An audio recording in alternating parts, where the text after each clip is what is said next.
My name is Jennifer Danlicker. I'm Vice President of the League of Women Voters. On behalf of the League, welcome to our candidate forum for the 30th District.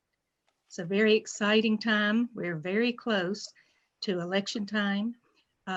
Early voting begins October 12th. So, and it stretches to October 30 this time.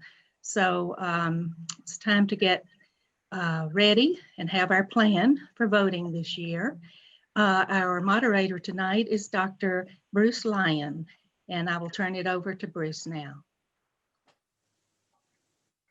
Okay, thank you very much, Jennifer. I want to welcome you all as well and to thank our candidates, especially for their attendance here tonight. We have two for Senate District 30, Mike Dugan and Montenia Edwards, and they're both here with us. I want to welcome our viewing audience also, whom I understand are connecting with us via Facebook Live, and later we'll be able to see a recording of this forum on YouTube. Some additional introductions. My wife, Kathie, who is crouched here beside me, is co-moderator, as she always is, to keep track of the questions, keep track of the order of things, and generally to try to keep me on track. Martha Ann Saunders is here as well. She is our league president and candidate forum chairperson for tonight. Timekeeper is Walter Danlicker, and our technical coordinator is Gila Gonzalez. So, a couple of things about the ground rules that our candidates have been given for this evening. They know that they'll have 2 minutes for their opening statements. They'll have 2 minutes for their responses to questions, and also 2 minutes for their closing statements. The questions have been compiled by the local League of Women Voters. And unfortunately, because of the virtual nature of this forum tonight, we won't be able to accept questions from the audience for this forum. We regret that. We look forward to being able to do that again when we're able once again to have in-person forums, which can't be soon enough for all of us. If all of our participants now will mute themselves when they are not speaking, then we can eliminate background noise. And we are ready to start, I think. So we will go in alphabetical order for the opening statements. And that means that Mike Dugan will go first. He'll be followed by Montenia. And then at the end, Montenia will have the closing statement first, and Mike will have the final closing statement. So, Mike, we're ready for you to begin, please. It's good to see you again, even if it's in this format. This is the most unusual thing I've ever been at with the League of Women Voters. And y'all have been very gracious over the years to have included me in all these different forums or debates that have gone on. So I'm glad to see that we're at least making adaptation to continue the work that y'all started in the past. I know that my mom would be proud. She wouldn't understand any of this, but she would be proud that you were still continuing on. 8 years ago, I was fortunate enough that the citizens of the 30th District elected me to be their senator. At that time, I was one of 4 Republican candidates and then a Libertarian candidate that was running for the seat. Since that time, every race except for one, I've had opposition. And that's the way our system is set up. I appreciate that. I appreciate that there are people that come out that have a stake in what's going on in their community and want to make a difference and raise their hand and say, look, I want to be a part of this. But what I ran on 8 years ago, education, the creation of jobs, transportation improvements, and the improvements in the quality of healthcare that we have for Georgians are still prevalent today. We've had great progress. Education rate has gone from 67% to 82% across the state. The job right before COVID started, we were at the lowest unemployment rates in our nation's history with the highest paying jobs and the greatest job increases. We got more to do, and I'm asking for y'all's vote to help me continue to improve the quality of the life of all Georgians as we move into this post-pandemic period. Thank you. Okay, and Montenia, we're ready to hear from you now, please. All right. Hello, everyone. I want to thank the League for inviting me on this evening for the candidate conversation with Senator Mike Dugan. I appreciate being here. I hope these times find everyone well. We are in some challenging times, as he forestated. I am Montenia Edwards, and I am excited to be running for state senate in our great district of 30. And it's an honor and a privilege to speak with you all this evening to let you know why I am the clear choice for this seat, why I'm the clear choice in moving our district as well as the state of Georgia forward. And first off, I have a deep compassion for people of our community and of our state, and want to bring healthcare access, also bring jobs to the community. I also want to work with our veterans to make sure that I'm advocating on their behalf to get access to the quality healthcare that they need, as well as get rid of the benefits backlog. Also, in speaking to constituents in the community, I really want to work with our farmers in creating a reserve fund for our farmers. And so I have a plethora of policies that I truly want to work on behalf of the community, because I truly care about the community. The soul of our democracy is at hand, and I know that I'm the right person to lead. And like I said, my key platform issues is what I forestated, and I want to thank you sincerely for inviting me on this evening, and I truly appreciate it. Look forward to it.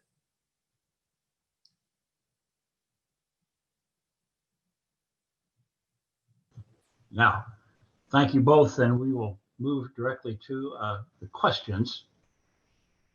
Well, I've just lost it. Go ahead and ask, see if they can hear you. Can you hear me, Gila? Yes. All right, Yes. I've lost my photo. I've lost my picture. I have a Zoom screen up here and nothing else at this point. So We can see you. all right, well, we'll just begin with the questions. And first one will go to Montenia, and it is as follows. And Mike, of course, will respond to this question as well. Broadband access is a major concern in rural Georgia, particularly as schools, colleges, and universities and businesses move online in response to the coronavirus pandemic. Cable companies are pressing the legislature to reduce the cost of attaching their equipment to electric membership corporation power poles. How can the problem of internet access in rural areas be resolved? Sure. Great question. And so as the state senator, really, well, to answer your question, it can be resolved by partnerships, as what the state has put in place for the EMCs to bring broadband access to rural Georgia.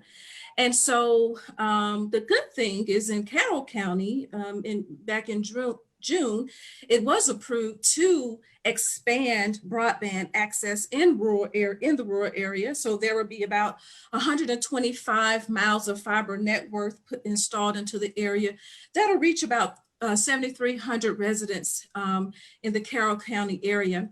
Now, the district does include parts of rural Paulding County and rural Douglas County. And so I would admonish the EMC to do the same thing in the other areas to extend broadband access, because if broadband is expanded, it actually can lead to building and boosting the economy, as you have more businesses that want to come into the area. And of course, it helps the residents, it helps the schools, the children that live in these rural areas that need access to the internet. And so expanding broadband in District 30 is extremely important in our rural areas. And I would definitely plan to advocate to for this to get done, a greater expansion in Carroll County, and then also an expansion in Paulding and Douglas counties. All right. Thank you. And Mike, would you respond to that question also, please?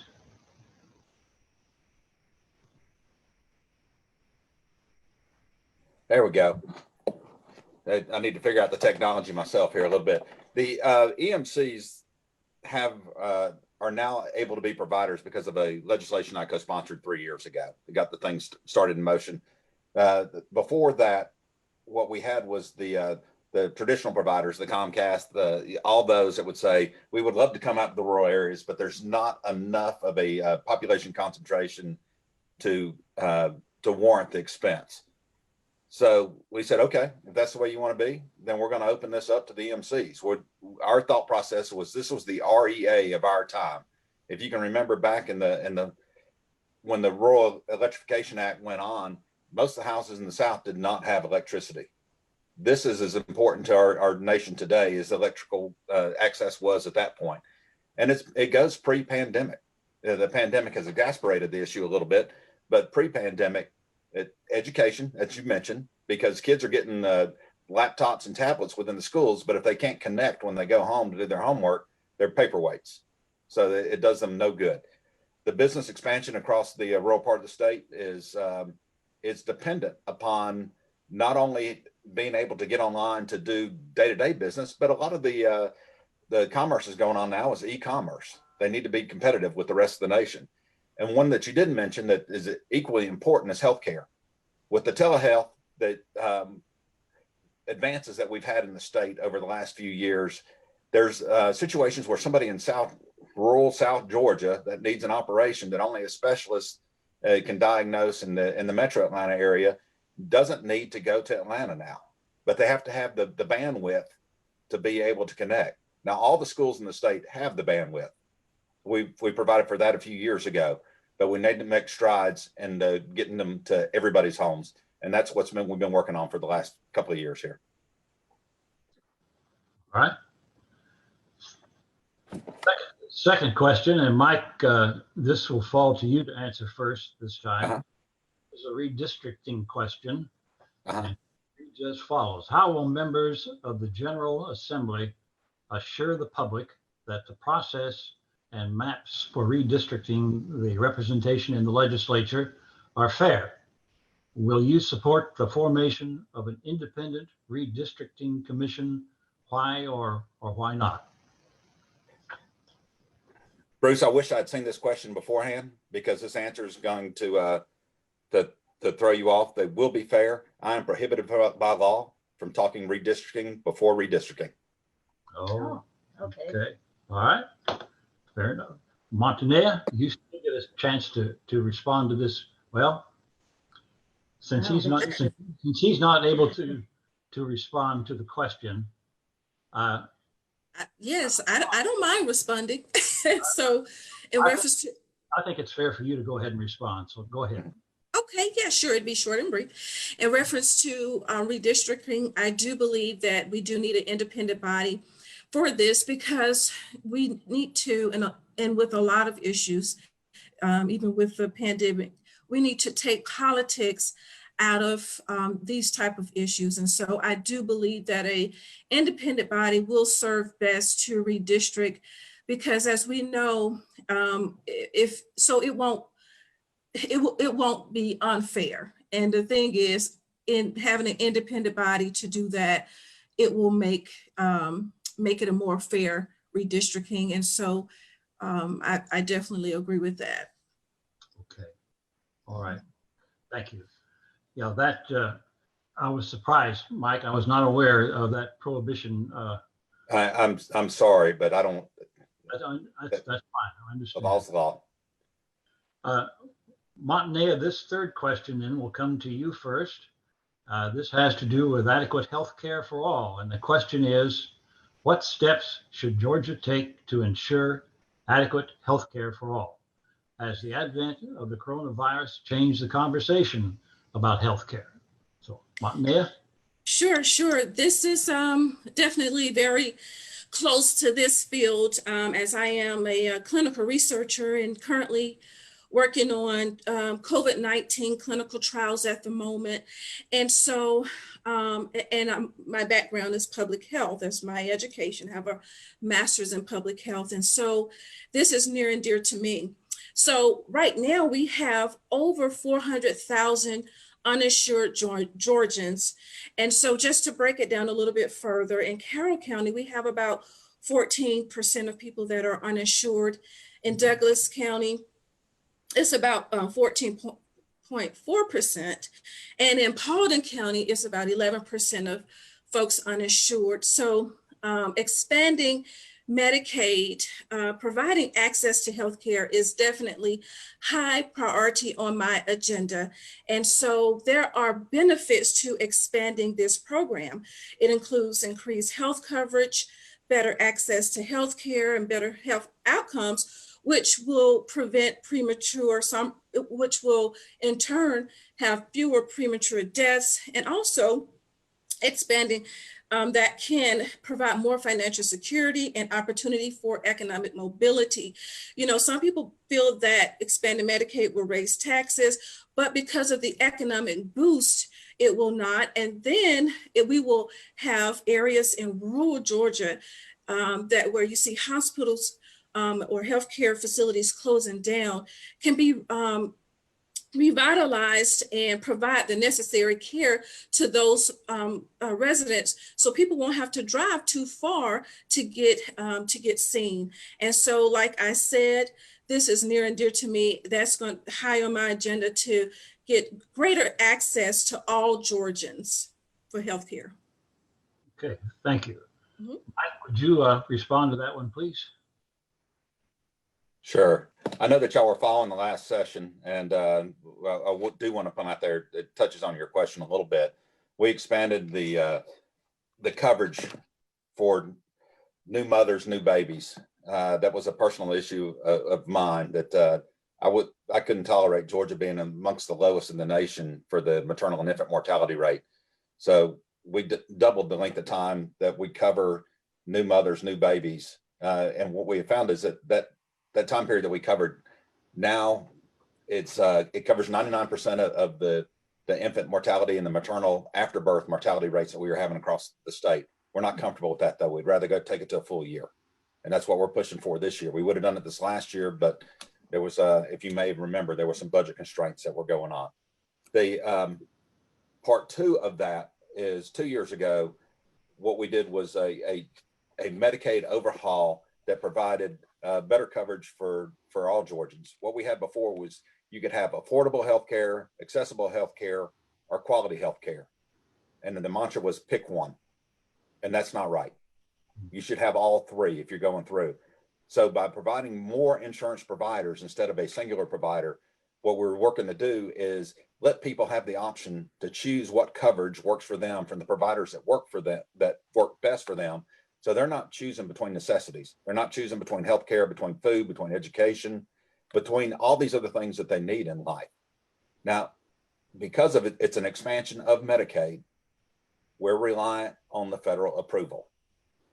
The feds came back and said, you may need to make these modifications. We resubmitted, so we're waiting on them, but we anticipate fully that coverage will be expanded here within the next few months. Okay, good, thank you. Mike, you would be the first to respond then to this next one, which has to do with the Georgia Citizens Arrest Law. The question says, changes to the law failed to pass this year. What are your thoughts about this legislation?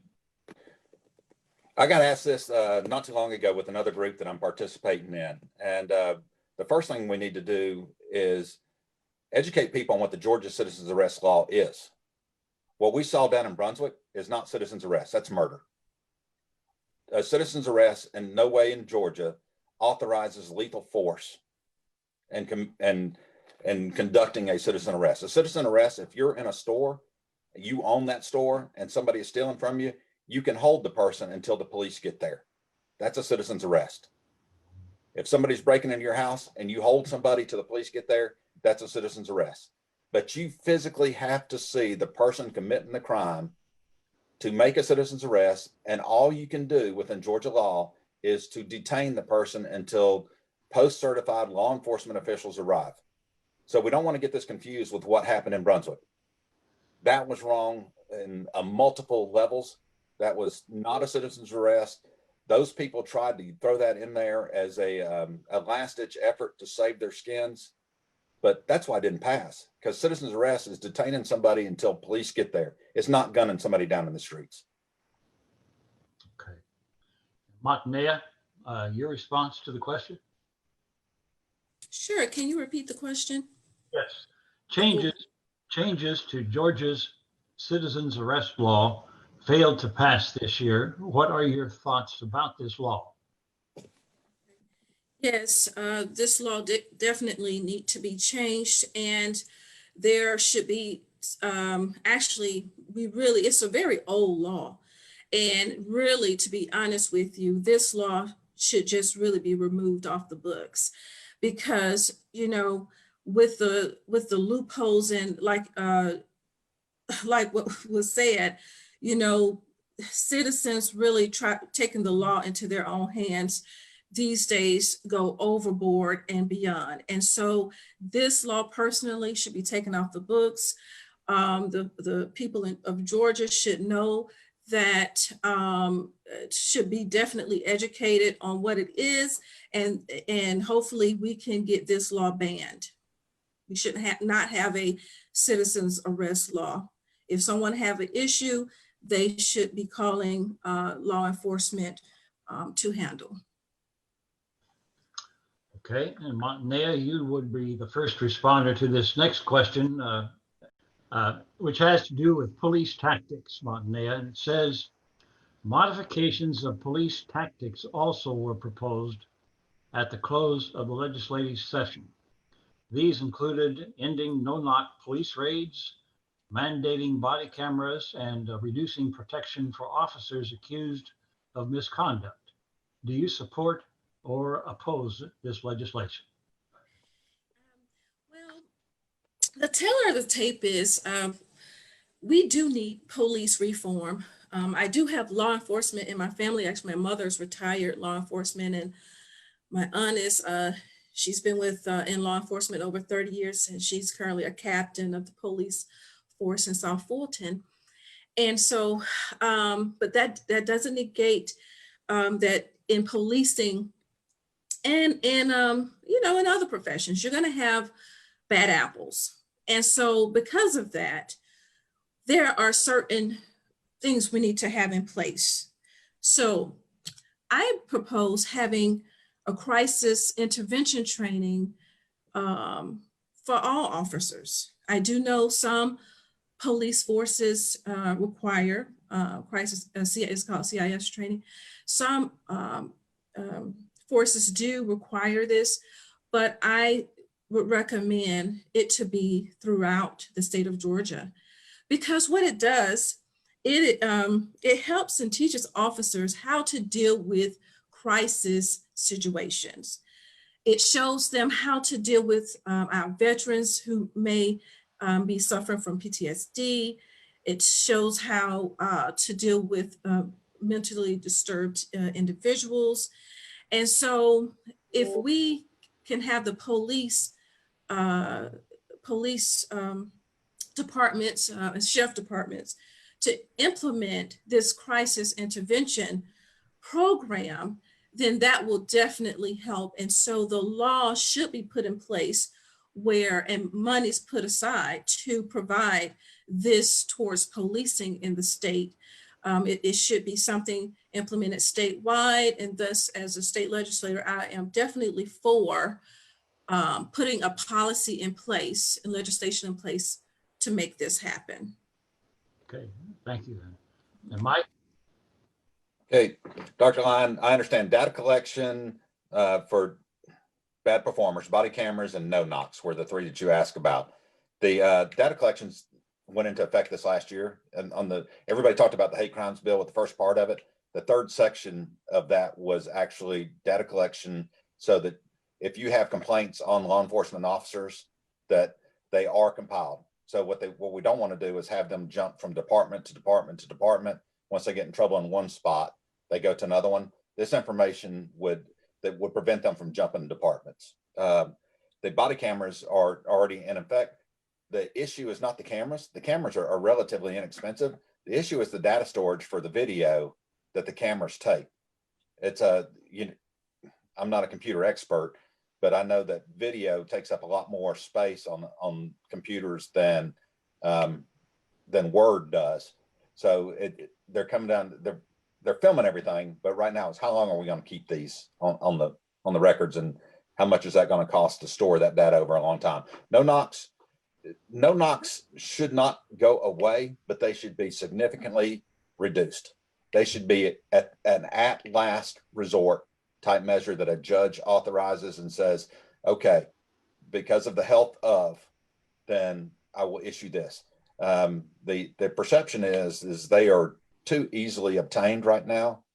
And I know that Senator Paul, which I thought was irony with during the Republican convention, he has actually introduced a no-knock ban federally. So I'm kind of curious to see where that goes. The law enforcement officers, especially all those that are post-certified, have been asking now for the last year. They want more training. They understand that reform should be happening, and they want to be at the lead of that.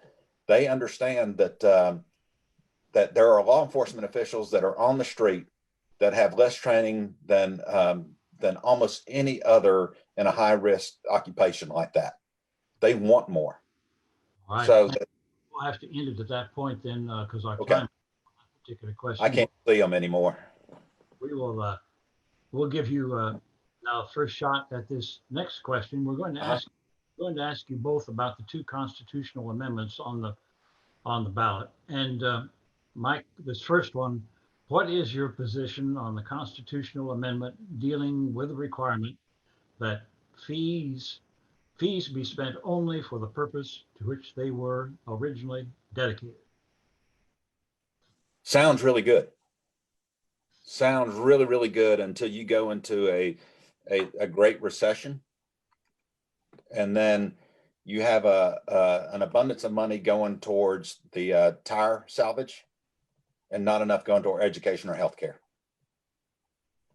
So I agree in principle, but there ought to be levers in place that allow in situations of dire need that you're able to transfer those funds.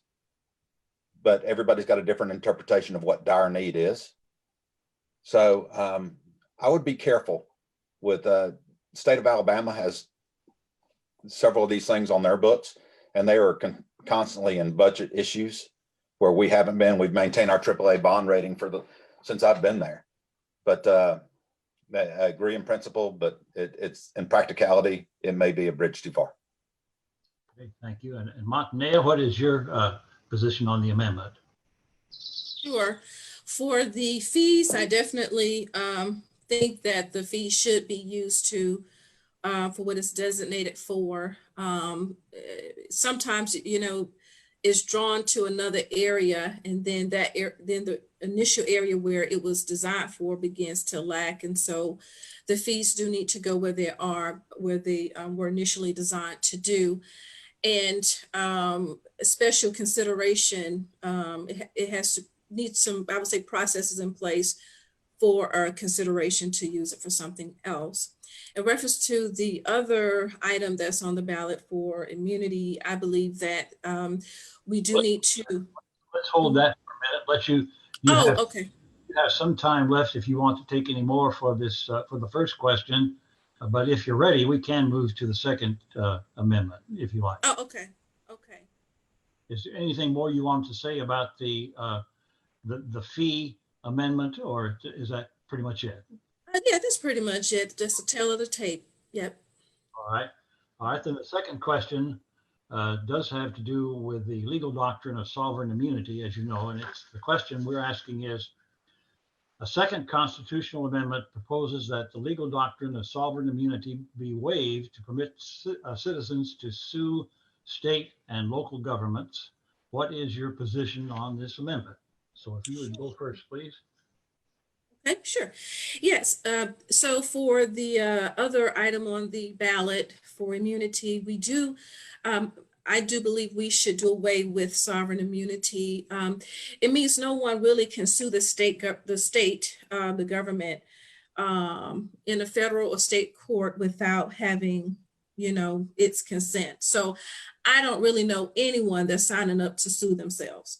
So I believe that this should be done away with because that leads to bias, and this allows for really, it allows for the government to trample over the people, the citizens of Georgia. And so if we want to make sure that the government is held accountable if there's any wrongdoing or something. And so what basically the governor has decided, I'm sorry, what the governor has to decide on, the governor would have to decide on right now what we have in place, but I do believe that people should vote in this on this issue to do away with the sovereign immunity, to just do away with the bias that the government have. So that's my take on that one. Okay, thank you. And Mike, would you respond, please?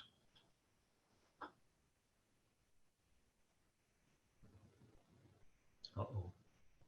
Do we have? Sorry, it came up. It came up after I started talking. There is recourse against government entities, but it is a little cumbersome to get there, and that's not unintentional. And it has nothing to do with the government stomping on the people. What it has more to do with, can you imagine the number of lawsuits and the law cases across a city, county, state level that would be going on by somebody that does a multiple of lawsuits for any reason because they don't like an outcome of something? That's money that's paid for. The state pays for it. Y'all are paying for it for the state's defense.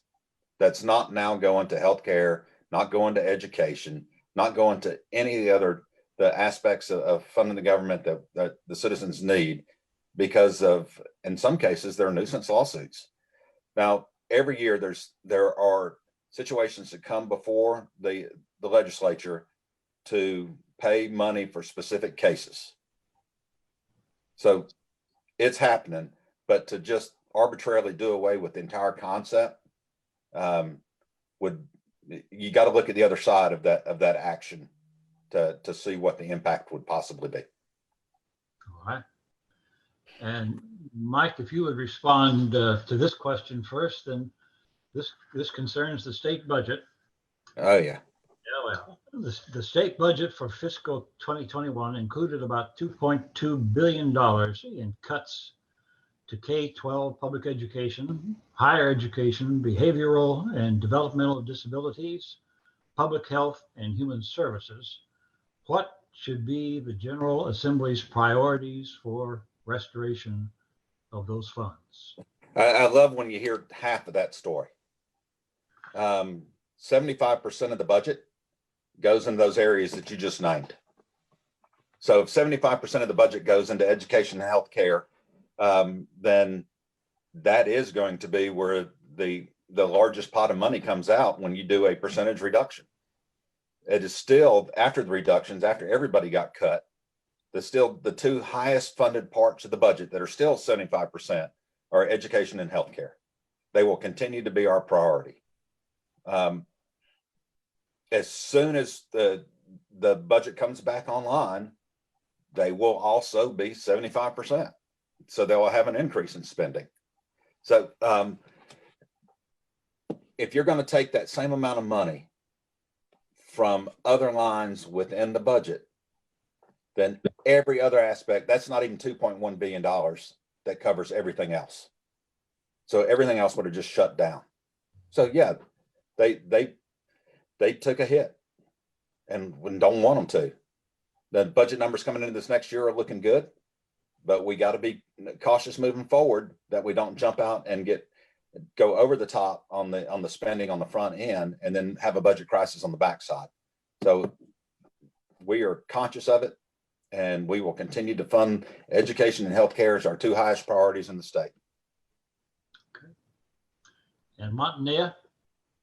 Sure, I'll just preface with saying that, you know, we're always led to believe that that is a priority, but with seeing the numbers of where we are with uninsured Georgians and the current handling of the public health crisis, I firmly believe that the monies taken out of the close to $1 billion taken out of public health and education needs to go back into the budget.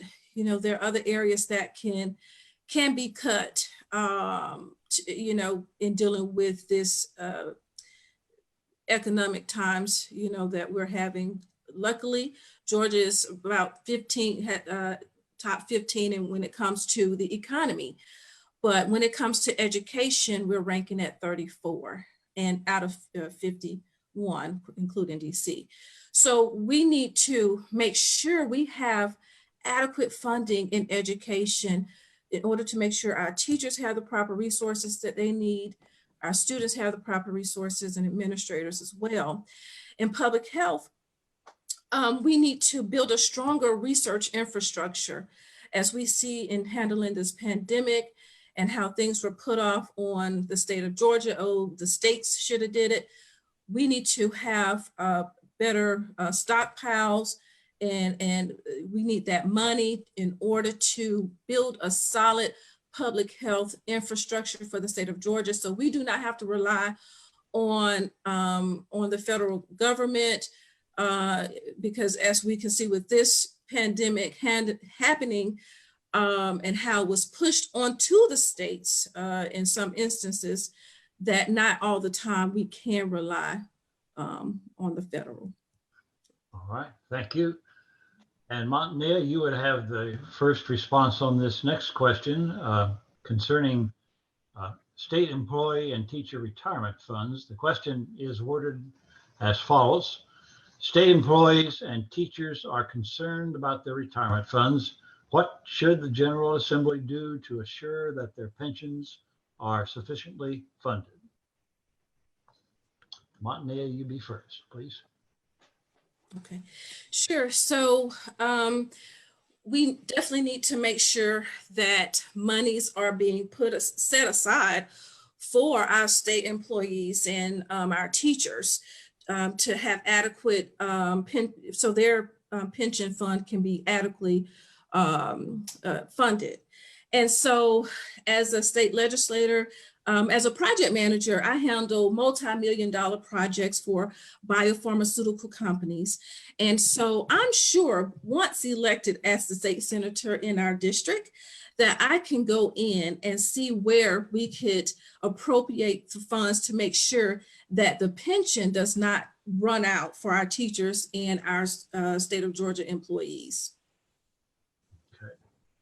And Mike, what is your response to this question, please? Thank you. You understand that this would be one that was of a great importance to both of my parents. TRS is secure. We secured that last year when we divorced it from ORP. You know, the optional retirement plan, some of y'all may or may not know about it, but it was being a drain on the TRS system. You had different programs that had the same income coming in, and it was dragging TRS under a little bit. So I had TRS president there, the chancellor of the university system there, the commissioner of the technical college system of Georgia in my office, and the OPB, the Office of Planning and Budget of the governor's office. And we sat down through this thing last year to figure out why the shortfall was continuing to go. Ended up just being divorce the two. We did that, and TRS is solvent. It's for as long as anybody can imagine it will be there. Okay. All right. Thank you. And Mike, you would respond first to this one. What is your position on the issue of tax dollars and tax credits for charter schools and private schools? You know, charter schools are public schools. I just want to make sure that everybody's out there understands that they technically schools across the state, like the career academies, those are charter schools. So don't confuse the two on that one. When we're talking, private schools are a little different. I think that we have a great system of schools across the state, whether it be virtual, whether it be home, whether it be public, whether it be private. And if you're doing public, whether they be charter, magnet, the whole litany of them that goes on. But we have an obligation. One of the things that we're obligated to do in our Constitution is to provide for a quality education for our youth. If you choose to go to a public school, we ought to pay for it. If you choose to send your kid to a private school, you ought to pay for it. Okay, thank you. And Montenia?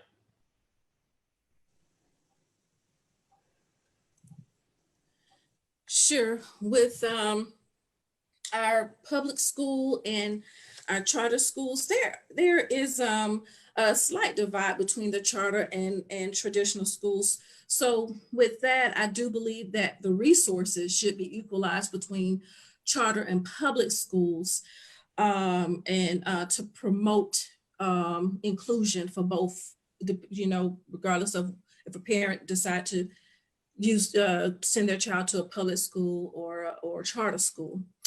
In reference to private school, I must agree that if for in tax credits for private school, I do believe that public education should be prioritized first when it comes to those credits. Okay. And Montenia, if you would answer this next question first, this also is an education question. Mm-hmm. Georgia Association of Educators is opposed to any legislation that would allow school personnel other than trained resource officers to be armed. Do you favor or oppose the arming of other personnel? That's a really good question. It's a deep question. It's a really good question, good conversation to have. We really should just only have our resource officers with weapons because they're the trained individuals at the schools. And so I am opposed to letting anyone besides resource officers carry weapons. What we need to do is make sure that schools have additional resource officers, additional armed resource officers. My mom actually was a resource officer, and I believe it was like 2. And so I believe that, especially when you're in high school, in the high school, how big those schools are, there should be an adequate amount of resource officers that are there, that are armed and trained. Now, I do believe that as they're doing now, they have drills now, which is, my hearts go out to the schools these days. They have to have these drills because of, in case of any, instances, someone coming in. So, but having, I believe that that opens up the door for mishaps. And so because of that, we do need to have trained people on the grounds at the schools, and we need to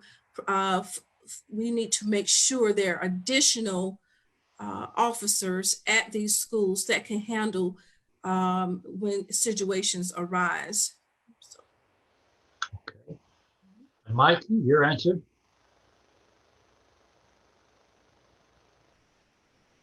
I said, I feel like it's a trick question because 3 years ago I voted for this. It's not as straightforward as, okay, we're just going to open it up for everybody carry a gun. It's not like that. If the school board and the school system decides to authorize others other than a law enforcement official to be armed on campus, the person has to vote. They have to pass that vote. And then those individuals have to volunteer to be one of those other people on the school campuses. Then they have to go through a bunch of additional training before they can ever be allowed to carry. So it's not like you're just coming in one day and everybody's carrying a weapon. So I understand Georgia Association of Educators' position on it. We've had a lot of conversations with them. It's just with the history that we've had recently within the school systems, where our most vulnerable areas with our most precious assets have been the prime target, we had to do something different. Okay. Just to give you all a sense of where we are in the progress of the forum here, we have one more question for you both, and then we will be ready for your closing statements. So the final question, and it would go to Mike first, has to do with Georgia prisons. Georgia prisons have been criticized for overcrowding and poor medical care of inmates, including protection from the coronavirus. What improvements do you advocate for Georgia correctional facilities? I understand that that there's been a change at the top on the actual prison guy that runs all the prisons. I just went blank on his name. It's not important, because that's not something that we take lightly. It's if you got a person that's been incarcerated because they've committed a crime, then they ought not to be put at a higher risk just because they're serving their incarceration. So I'm looking forward to seeing the recommendations for the modifications that they bring forward, and I'm sure that we'll take steps on that in the next session.